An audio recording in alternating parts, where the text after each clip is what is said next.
Tere,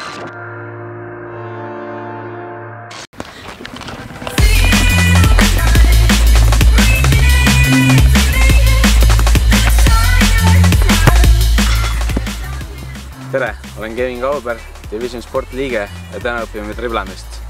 Meil on torbikutele heaks alternatiiviks täidetud veepudelid, mis ajavad oma asja väga hästi ära. Meie tänaseks esimeseks ülesandeks on triblada väliskülgedega läbi torbikute.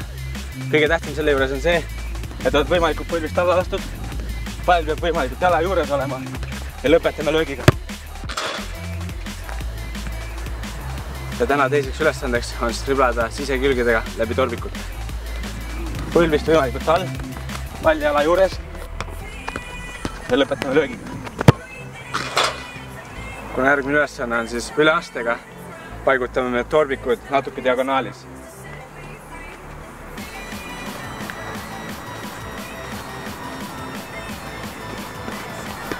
Ja kolmandaks ülesandeks on siis minna vastasest mööda üle astega.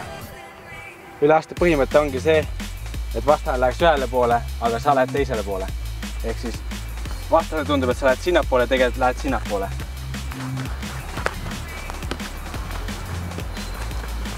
Ja lõpetame löögiga. Kordame siis kolmanda harjutuse veel rahulikult üle.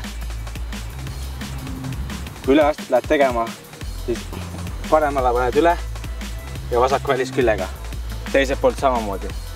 Vasaku jalaga üle, parem välisküljega. Ja siin see vähe kiiremalt.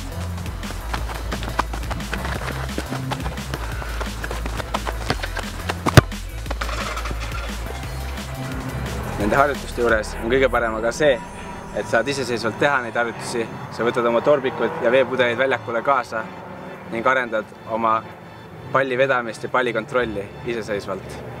Ka mina Soomes, kui mul on 2 trenni päevas, jõuan vahepeal ka teha neid samu harjutusi iseseisvalt.